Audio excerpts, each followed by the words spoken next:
Okay, welcome back mga kalapatids. So, quick update lang ta sa atong mga flyers diri sa atong lock.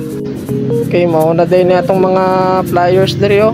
So, ang uban diri is pang-entry na to karong derby diri sa Jinsan. So, shout out sa mga kalapatids sa to diri sa Jinsan no, nga ga-appeal sa mga race diri. So, shout out sa mga club diri. Pinakaroon sa club diri sa HHPA na ay pabutay na derby. So, start na ta sa atong mga training.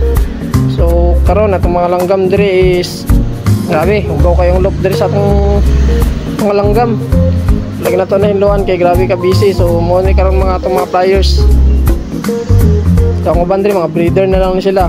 So bali ang i-appeal diri sa kuan sa race kani mo ni siya. Long hen.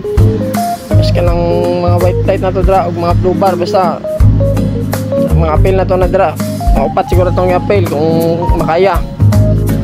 So ako sa Dennis lang iparunda pero wala man ng runda, nagtambay man dito sa layo, sa sanga sa lubi, adahon sa lubi.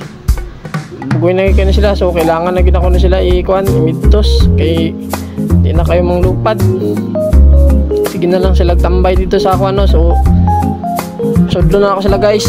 So muna sila, gipabalik na ako sila. Wow. Kay murunda niya dili uyok na bugkadali niya ronda naog nganan lang gid lang routine kay napasagda naman ako sila god. Focus lang ko sa akong trabaho ba. So muna ni sila karon ato na silang kusudlon kaya atong kaunon. So far okay man nilang kondisyon nga fully molt naman sila, kabis naman tanan, ready na ni sila sa dula. So ang uban diri gani nagapamaris na. So pwede na ta magseleksyon diri sa atong mga pampuling para naabot tay panlaban ba. Kay sige na lang tagkapildi sa puling, sige ra tag-donate. Grabe atong mga kalaban diri, mga kuan kayo, mga gahi kayo sa puling. So shout out sa inyo dira, thanks for watching.